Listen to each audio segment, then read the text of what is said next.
You're listening to LeaderCast, episode 175.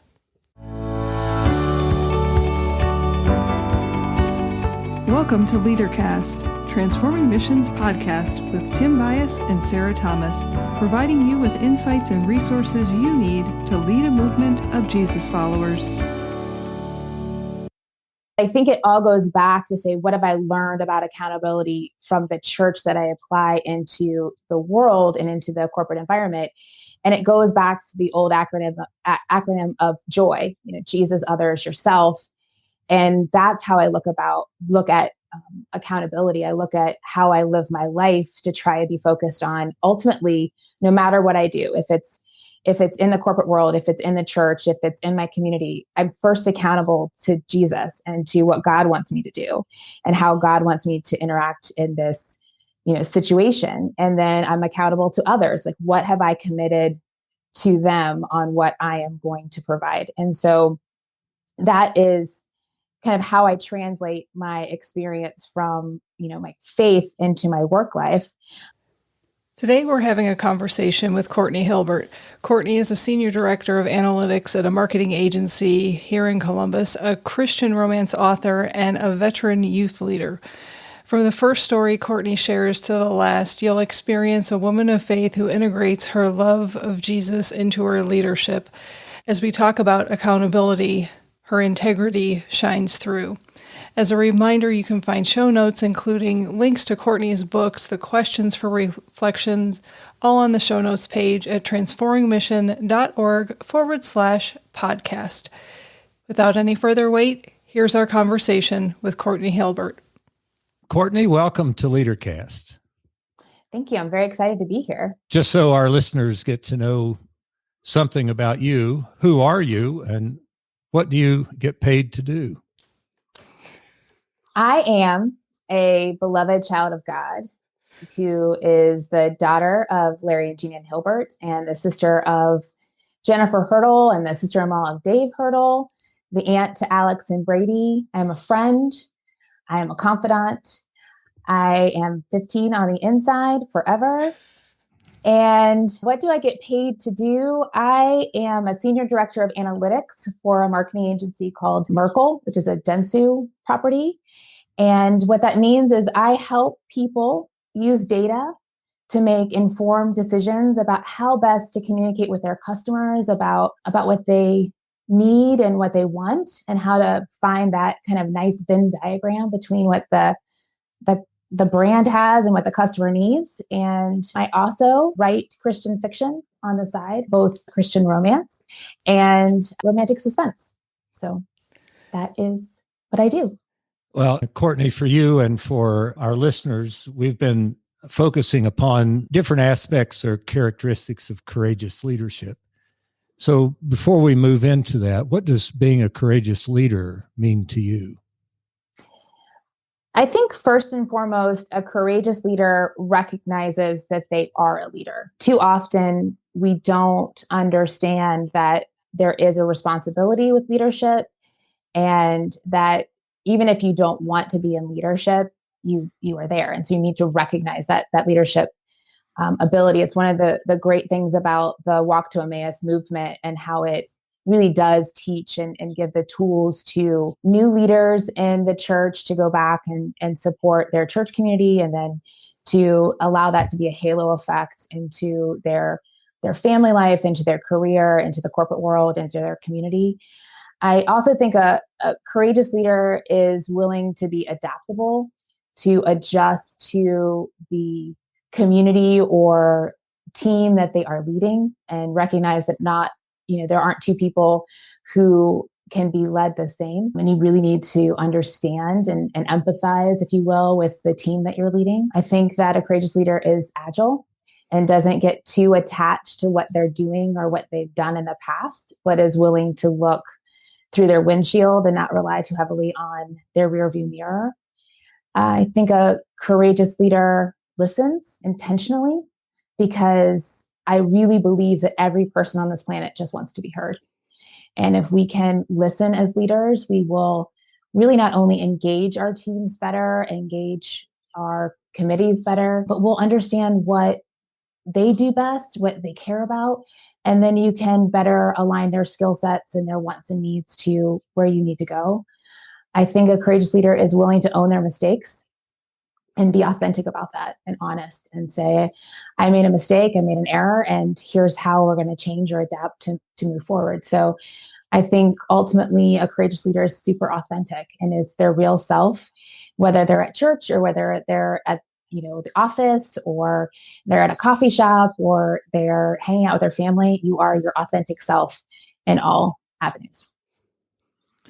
You have just summarized the first 4 months of LeaderCast. Well, honestly, we've been focusing upon the question, what do courageous leaders need to know and to do and understand? And we've looked at purpose, at relationship, at self-awareness. Now we're talking about accountability, and you covered all of those.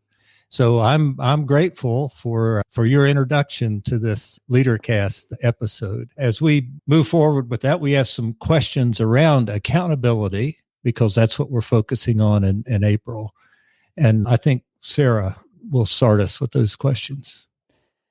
Yeah, and I think you already started down this road a little bit, Courtney, so we'll just continue moving. Why is accountability important in leadership? And I also know that you're involved in the local church, so maybe you can speak to that as well. Yeah, as a leader, to be accountable, we need to first set up clear direction. So you can only be accountable to what you are expected to do. And I have said this many times, whether it's in a visioning session or a starting well session at church or in a ministry table meeting or in youth, unspoken expectations can't be met. Can you say that again? Yes. Unspoken expectations can't be met. And it's something I learned in Stephen's ministry a long time ago. And it has been a mantra for me in work and in church and in all aspects of my life. So if you are being held accountable for something that you don't know someone else expects you to do, you will always fail. So as leaders, it is our responsibility to first and foremost be clear on what our expectations are for someone else. And then the person we're asking to live into those expectations, for them to acknowledge them, to agree with them, right? If they don't agree to that expectation, you'll always fail. So you really need to have that negotiation and that accountability. And I think in the local church, it becomes even more important for us to be almost laser focused on accountability, because in most cases, the people we're working with, we're all volunteers. We all have day jobs. We all have other responsibilities, family and other organizations. So we need to be really clear about what our expectations are, what's the timeline we're going to shoot to get them done by, and then give regular updates on how our progress is going. And having grown up in the church, and I've been really blessed to be in the same church my entire life. I'm the third generation of 4 generations in our church. It's a tremendous gift.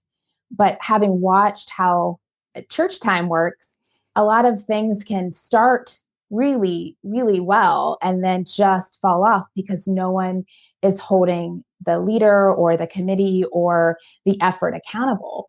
And that, from a corporate experience, that is just not acceptable. And in a church experience, we are often very kind and nice, and we don't want to hurt people's feelings. And rather than either say, this idea is just not going to work and we need to move on, we will let things hang and hang and hang and hang. And so I do believe within the church, we need to have that fierce accountability in a kind and an honest and generous way. Letting someone kind of go down a path without supporting them and without explaining to them why maybe something isn't working isn't fair.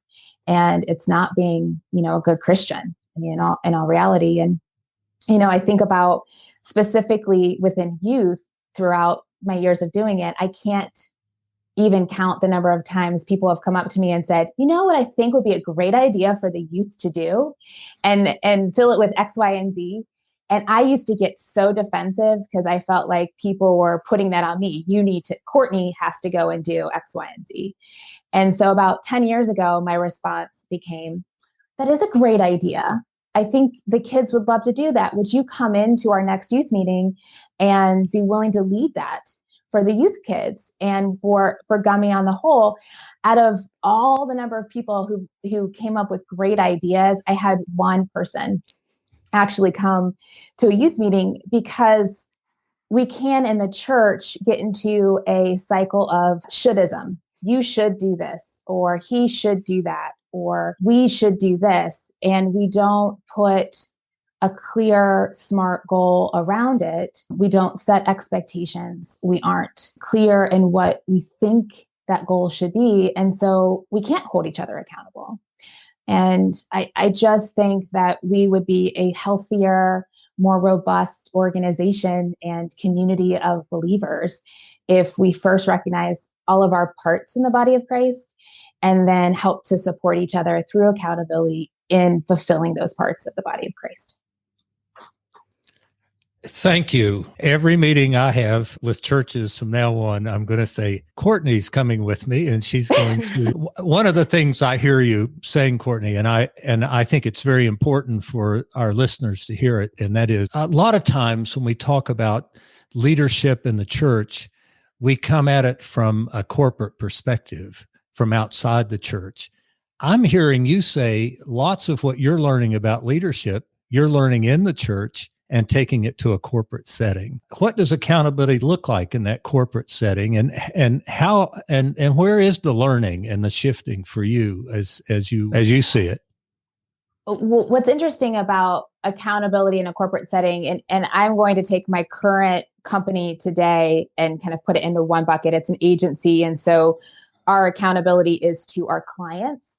And I am accountable to ensure that we are providing them with the best information, helping to give them the best guidance, and staying on time, on budget, and that we are living into all of our deliverables. And in reverse, I'm accountable to my agency that we are being the best representatives of the company as possible, as well as growing business, right? That's how I'm accountable. But I think it all goes back to say, what have I learned about accountability from the church that I apply into the world and into the corporate environment? And it goes back to the old acronym of joy, Jesus, others, yourself. And that's how I look at accountability. I look at how I live my life to try to be focused on, ultimately, no matter what I do, if it's in the corporate world, if it's in the church, if it's in my community, I'm first accountable to Jesus and to what God wants me to do and how God wants me to interact in this situation. And then I'm accountable to others. Like, what have I committed to them on what I am going to provide? And so that is kind of how I translate my experience from, my faith into my work life. But I will also say accountability in a corporate structure doesn't always work the way you want it to. And so if I think more on a traditional brand, on what you would have seen on, a TV show or something about normal hierarchy from an associate to a manager to a director, a VP and CEO, you have varying levels of accountability as you go up. And the accountability at certain levels, so as you get to the CEO, is very different than if you're at a associate or manager level. And when I was at a particular fashion retailer that's local, our CEO called me into a meeting and said, this product isn't working. We need you to test a new promotion on this product and get it out as soon as possible so we can figure out if this is the right path to go on. Sure, no problem. That was my job. I went back, organized it. We put it in about 15 stores, tested the new promotion. And about 48 hours later, I got called back into his office and he proceeded to berate me that I was destroying the brand by promoting product without his permission, and that we didn't do that here. And how could you ever think that that was a good idea? And I simply smiled and nodded and said, I will fix it. We will turn the promotion off right away. Let me go back and I'll fix it. And I go back to my desk and start making calls to the store to pull it off the floor. And we sent, the change of promotion through the POS system. And as I'm on the phone calling like my 10th store, our CEO walks by my desk. He stops, he points his finger at me, and he is not a yeller, but he's like, stop destroying the brand, Courtney. Stop destroying the brand. And I just raised my hand. I'm on it, fixing it right now. And I say that to say there were several times in my tenure at that company that the CEO had an idea. We activated on the idea. The idea did not come to fruition the way the CEO thought it would. And then he had no recollection of having the idea. It became whoever executed it, it was their responsibility. That's just a known entity in corporate America. And that is, if you talk to most people who have worked in any kind of corporate environment, that tends to be what happens. It's called executive amnesia is the technical term. And what I hope as a leader is that I never do that, right? Because I want to always own my mistakes and go from there. So, but that is something that is very different in corporate America. We are accountable to our shareholders and to make sure we're profitable and to make sure that we're doing it in a way that is reflective of the community in which we're serving. But you do have a tendency to have executive amnesia where there is a lack of accountability, which is something that I would always love to change. But this is why I'll never be a CEO. I'll say it that way. So just because you've named that and you've talked about accountability, both in the church and in the corporate area, and you've done that in a very gracious way, I think. Somewhere it sounds like to me, and Sarah speaks to this a lot, I don't talk about it as much, but it sounds like that in the corporate area, if that kind of thing happens, it sounds like there's blame and shame that goes with it. That's what I sounded like when you were explaining that. And there can be, and I think it's something that, can cause tears. Not that I've ever cried at work because someone has yelled at me. Just saying, I know people who may have cried at work because someone has yelled at them. But, it's a case that particularly I grew up in corporate retail, which is very fast paced. Imagine getting a report card on your performance every day. And in some cases you get it at noon, right? And the stores don't open until 9. So you're getting an update and you're seeing a report card on how effective your choices were daily. And that is a lot of pressure. And so it's taken me, several years in my life to recognize the pressure that people were under when I was, 22 or 23 years old and maybe experience some of that yelling more often. It is a case that there is a lot of blame that happens in a corporate environment. I truly don't believe it is intentional. I think it truly is a case of, we do have the idea, we want to grow the business. We're always looking to move forward, but we want to blame someone for a mistake and we don't want it to be ourselves. And it is a rare leader, particularly a rare senior leader. And I've worked for a couple who will own their decisions, who will stand behind them. They will say when they've made a mistake, and you have the amount of respect you have for them, the amount of trust that you give to them. I can't actually even put it into words, because the difference from a trust perspective in a situation where someone wants to blame you for their choices, there's just no trust there. And every relationship, whether it is a corporate one, whether it's personal, whether it's church, whatever it might be, it's founded in trust. And we're only as good as the trust that we have between each other. And you will continue to work for that person. You'll continue to do your best for that person. But your willingness to put yourself out there with a new idea or an innovation or, a concept or something that might break the norm goes away. And you just do what you're asked to do at the best level you can, but it does stifle your ability to help the business grow because you don't want to get in trouble and you don't want to cry. I mean, that's at the end of the day. You just don't want to cry. Want to cry in front of their boss. Nobody wants to cry in front of their boss. But I had a person once who I had to report to, and it was a change in hierarchy. And my then boss said, just keep coming to me for everything. You need to report to her on paper, but just come to me for everything. That will never work. But that was what I was told. And it was a real trying, probably 2 or 3 months. And I finally went into her office and I said, our communication's gone. I do not know how to make this better.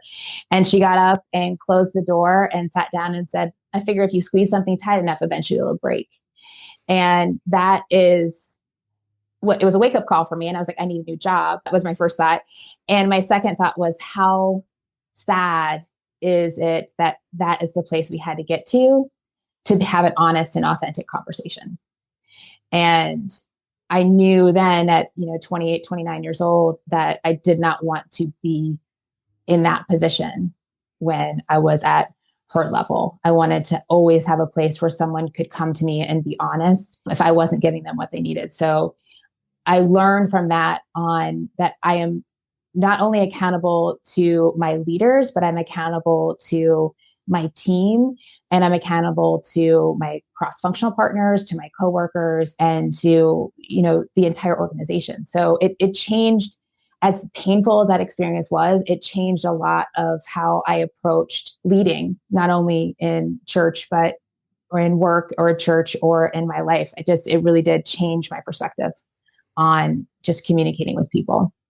There was a significant shift at a very specific time in your life in terms of not only what it means to lead, but what accountability looks like and how you're going to live into that. So I'm wondering if you have a story that you could share with us of how accountability has served you or others well. Yeah. So really recently, and I have to say first and foremost that the job I'm in, the company I work for, the way I work today leans into my skill set probably better than any job I've had up to this point. And if you talk to anybody I know, I've had a lot of jobs. I like change. And most recently with COVID and the pandemic, as you can imagine, everyone has had to cut costs. When you're an agency, you are pretty much the first thing that people are going to cut. And so we had quite a bit of reduction in services towards the end of April, including the contract that I had been hired in to work on. And what our company could have done is furloughed our staff and sent us home and save the money. But they chose, particularly my vertical, which is analytics, chose to take this time and pause and say, let's allow people to be innovative. Let's allow people to be creative. Let's give them the opportunity that they wouldn't normally have to learn and to grow, because this may never happen again, where we have 25 to 30% open capacity in our function. To put it into perspective, we are way over capacity today. We have 30 some open roles, right? So having a time when you have this much open capacity does not really happen in the world that I live in. And so out of that, because I no longer had a client to support, my leadership tagged me for two specific leadership projects. One was really taking that innovation and saying, we need you to help facilitate the management of several projects as people get them off the ground, take them through leadership approval, and continue to make them grow until they come to conclusion and whatnot. And so over, about a 4 to 6 month time frame during the height of the pandemic, we managed about 55 new innovation projects, whether they were training or client specific or new products that were developed in the organization. So that was a tremendous opportunity for me to step into a role of, how can I help? What are the roadblocks you're facing? Are you going to be on time? How do I need to help you explain if you're not going to be on time? How do I help celebrate that you are going to accomplish your goal? And so to be in this role where I went from talking to 7 people on a weekly basis to 125 people on a weekly basis was this just awesome experience. And then the other part of that, it was one of those 55 projects was one that I led directly, and we developed dashboards, which are interactive reports, which are, visual reports where you can drill into maps and whatnot, where we took COVID data and our own proprietary consumer behavior data, and we partnered with Google and used their mobility data, and we partnered with another firm and used their spend data to create these free tools for our clients and pretty much anyone in the public to use to understand how consumer mindset was changing, where they had opportunity to communicate with their customers or their community in a more empathetic way based on what that community was experiencing. And that project from an accountability perspective was so amazing, because the first day we met about it was April 4th. We launched the first 2 dashboards on May 4th, and we launched the next 2 on June 18th. And so we were able to stay on time and, use a lot of people's different ideas and encourage each other. And it was work that I can't do. I am not, a coder by any stretch of the means. I'm not someone who is technically savvy that way, but to be able to help influence that project, to, again, move those walls out of the way and really help get the team what they needed in order to create this vision to really support our clients was just an amazing experience. And I just feel so privileged to have been a part of it and so thankful. I truly believe even in the worst of situations, God will shine that light for you. You just need to look for it. And obviously the pandemic was about as bad as it's going to get globally for us, but I had a great year, which I feel really guilty about saying, but because I had these opportunities that I was willing to step into and to try, and totally outside my skill set, totally outside what I'd done before, but the opportunities were there and I was willing to say, yeah, I can do that. I can try. I can try. I might fail, but I'm going to try. And so I think the accountability aspect of that went really well. And it was super invigorating for me. And I'm really thankful for the leadership on my team that they were willing to take a chance on someone who came in with solely a retail background, solely a very focused experience background that they hired in for a specific role and could have easily said, cut my job without thinking twice about it. But instead, they could see the opportunity for trying to grow people, which I thought was really neat. You just turned accountability on its head.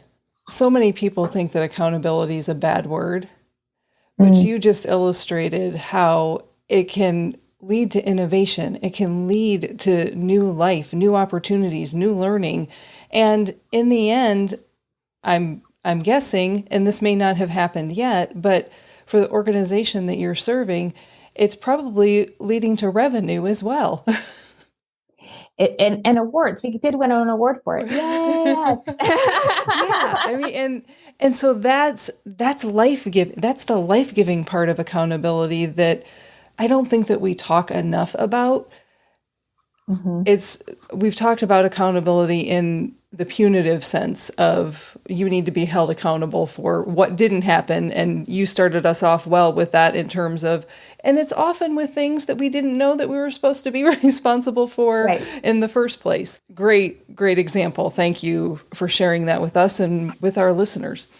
You've touched on this already, Courtney, and it may be that the old saying is, if the horse is dead, dismount. So you just tell me if it's not working. But you touched on this before. What mistakes have you witnessed in teaching or practicing accountability?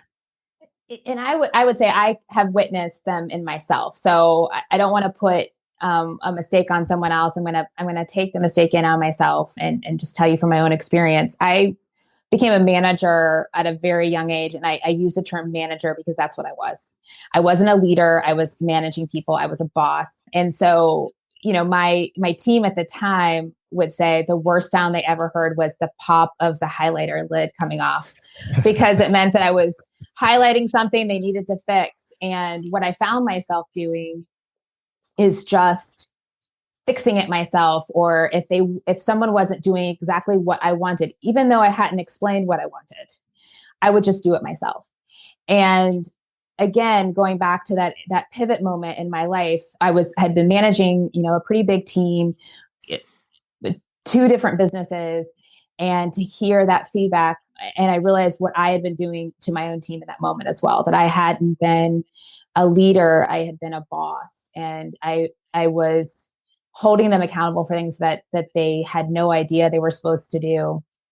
And I really decided that could not go on, right? I could not continue to live my life that way because I wasn't living into who I was supposed to be as a person of faith. I wasn't walking where I was supposed to walk. And so I think the worst part of accountability is where people see themselves as bosses and not leaders. So that's one.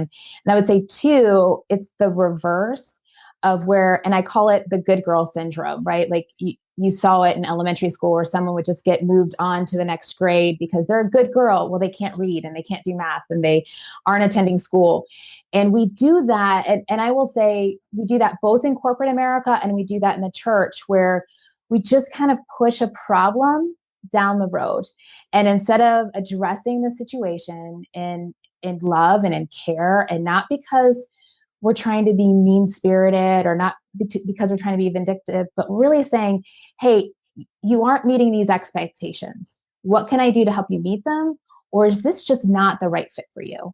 And that is a hard conversation to have, especially with someone you like, who you get along with, who you're friends with, but you're not doing the other person any service by keeping them in a role that they're not meant to be in. The best thing you can do is help someone see where their true skills lie and allow them the opportunity to live into those skills.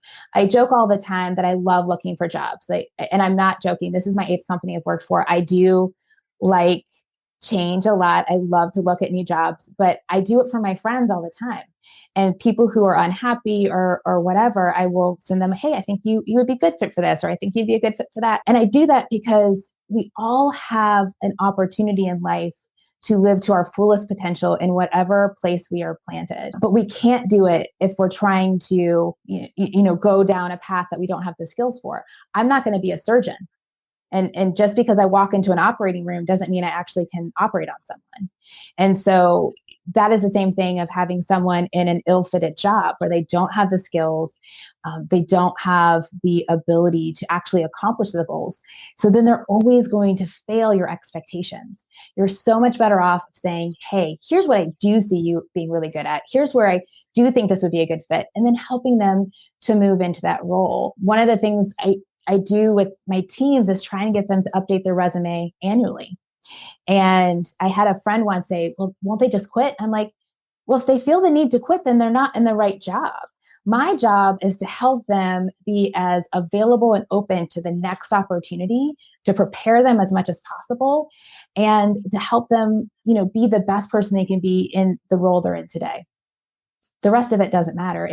If everyone who ever works for me quits and they're going on to something else, then I've done my job. I've helped them to move on to the next place. So I think from a mistake perspective, it's us, number one, focusing, and it really, unspoken expectations can't be met. And we do that all the time. And that's really a boss behavior.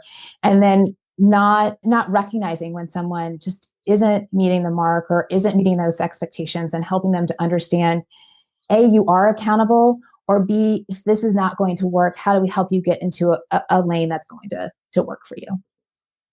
I know Sarah's got something she wants to say, but you mentioned so many things there about accountability. And one of them that's difficult, especially in the church, I hear it's also difficult in the corporate world too, is the use of feedback. Feedback is a great tool to help us become more who we were created to be, to use the gifts, the strengths.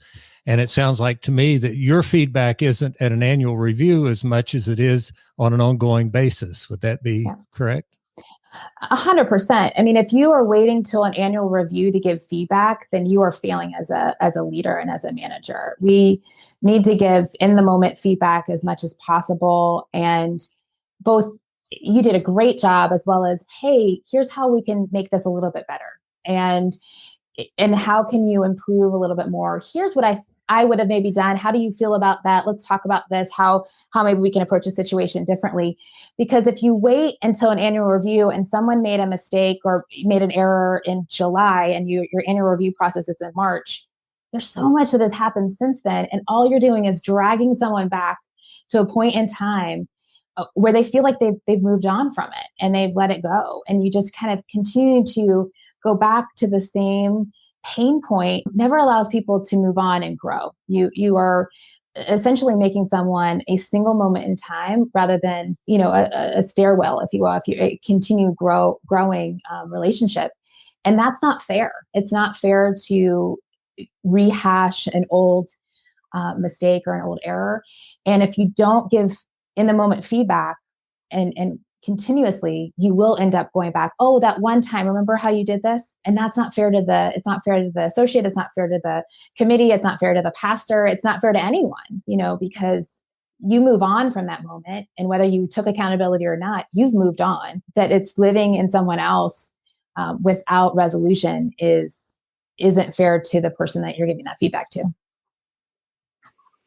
You've talked a lot about how you have tried to model accountability for others, mistakes that have been made both on the receiving end and on the giving end. I'm wondering if you can share a little bit about how you want others to hold you accountable as a leader. I think it goes back to what Tim said about feedback and the honesty in that feedback. I want to know what you're thinking. I can't read your mind. Believe it or not, I have a lot of skills. That is not one of them. I want clear, honest communication. And I want you to not only share what you feel I need to hear, but also your willingness to hear my response. And then what I hope in that response is that I take it in a clear, honest communication way and don't get defensive, right? Our natural behavior is to get defensive and to defend our actions. But I want to be held accountable. If I'm not doing something that someone needs, I want them to tell me. And I make that really clear with any teams I work with. I always have an open door. It's a little bit different working from home. I'm much more efficient working from home versus working in an office. But working in an office, I used to say I had the crying office because people would come in and tell me everything that was going on and be very honest and open and share and whatnot. So I miss that kind of tangible one-on-one communication of it. But I try and create that environment with everyone I work with that they can be their authentic selves. And that includes explaining what they need from me and where maybe I'm not meeting the mark.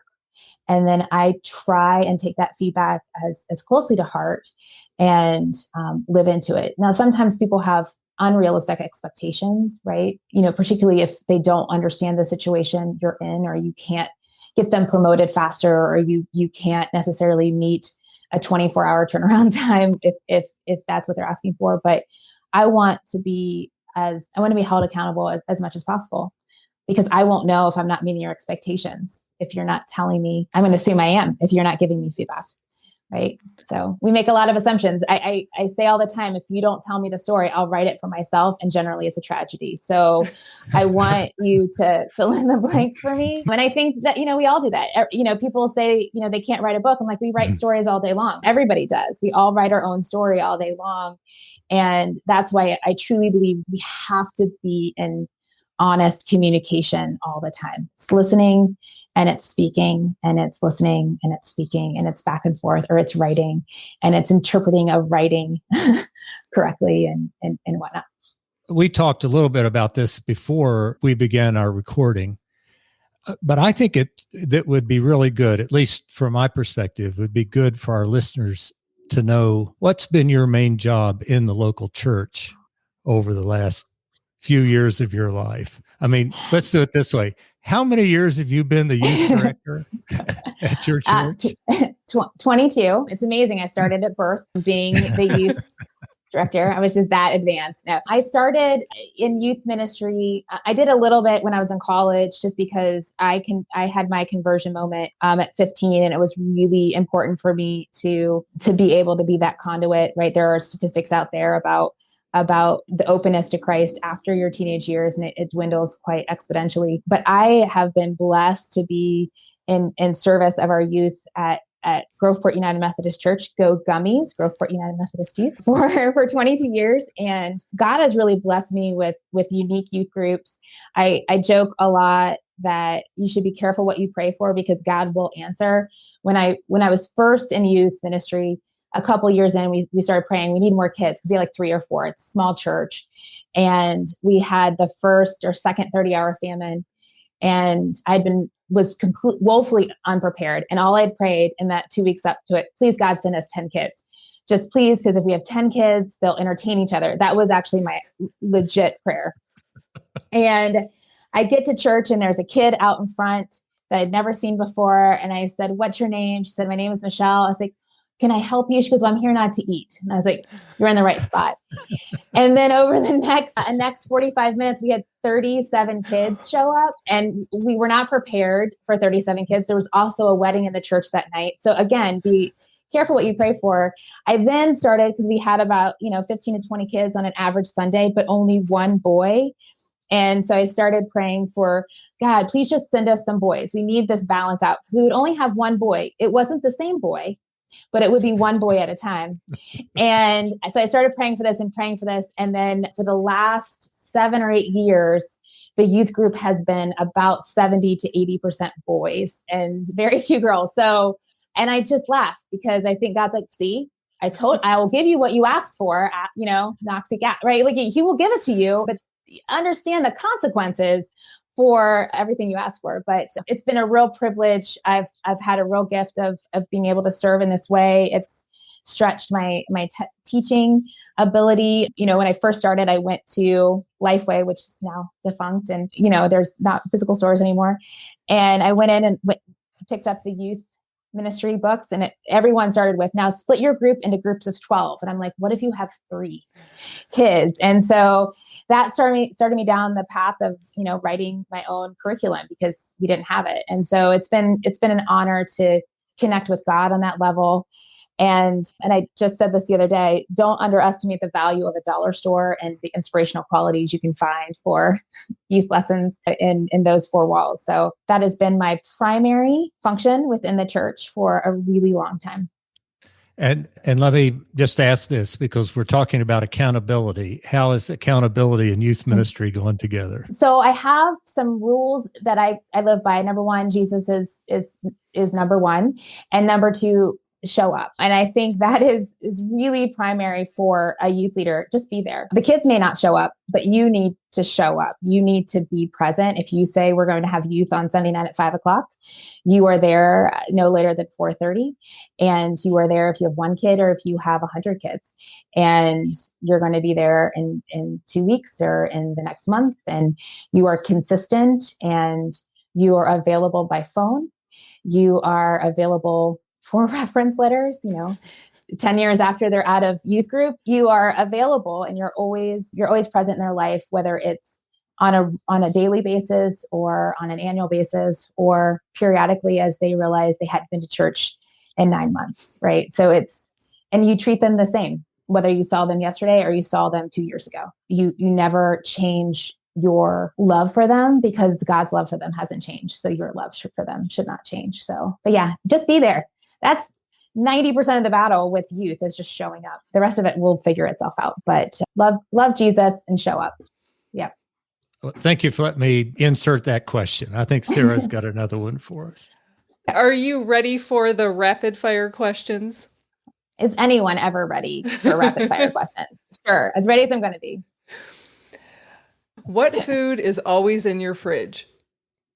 What food's always in my fridge? Cheese is always, always in my fridge, even when I decide that I shouldn't eat it because I need to lose weight. It will always be in my fridge, as well as butter, and not fake butter or whatever, but like unsalted, really good butter, because you can't bake without unsalted, really good butter. That's what's always in my fridge. Who's one person you'd want to be with you on a deserted island? Dead or alive? I think it's up to you. Well, I mean, if it's one person, it's going to be Jesus, because he's my boyfriend. And so that's who I would want to be with me.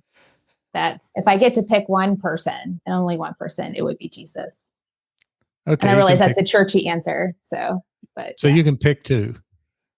So I can pick 2. I'm going to go with another, probably, golly, there's just so many great people. And it would probably be Barbara Bush, because I think she might be the most entertaining person that has ever been on the planet. I mean, she yelled at 2 presidents on Larry King at the same time. And I just think she would be the most entertaining person to be with. And, I just adore her, and, miss those lovely quotes and her generosity of spirit and the leadership she gave this country. So Jesus and Barbara Bush.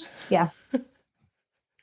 I just assumed Jesus would be with you anyway. So that's the reason I asked the second one. Yeah. What is the last thing that you said to a loved one? Oh, I love you. The very last thing I said to a loved one was, I love you.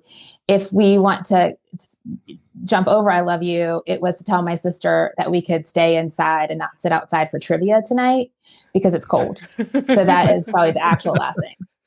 as a to level. What's one habit you've picked up during the pandemic?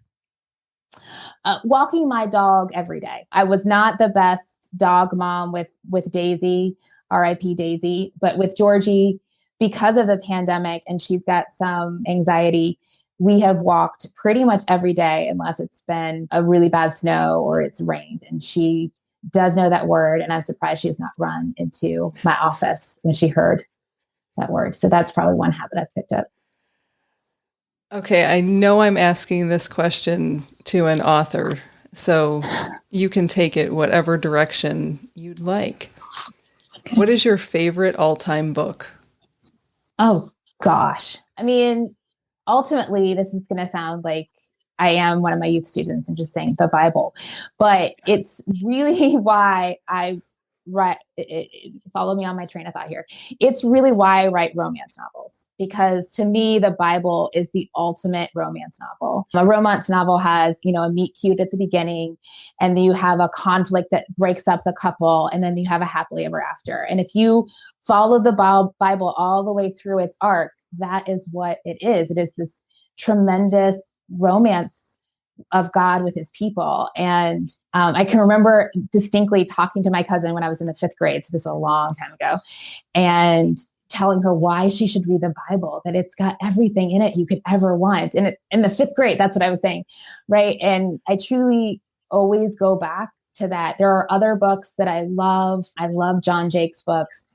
He's a great storyteller. I love Karen Kingsbury novels. I like Rachel Hoke novels. Like I can just sit here and start to rattle off all the different people I love. I started reading Shakespeare in like middle school because I thought he was really cool, a nerd, obviously. But just you can't beat the Bible. I mean, obviously it's a bestseller every year. So it's got some good props on it all the way around. You may have already answered this one. So what's one of your hobbies or a little known skill that you have?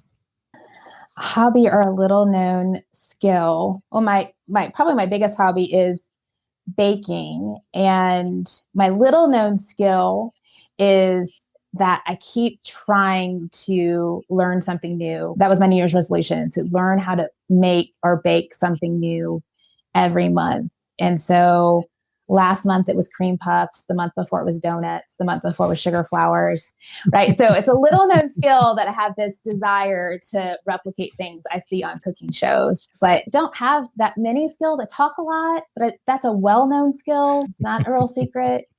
And yeah, baking is probably my favorite skill I have for sure.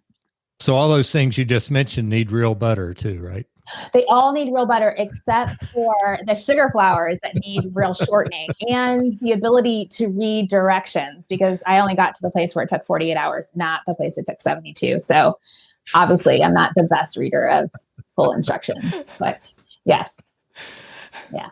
It's that innovation coming out. That's right. It's that creative mind. We'll say it's a right brain problem. It's just a right brain problem.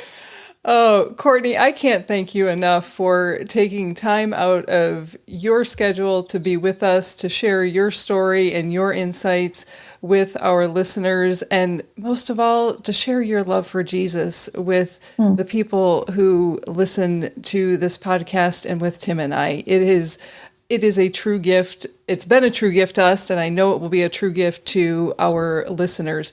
Is there any last word that you would like to offer to the folks who will be listening to this about accountability?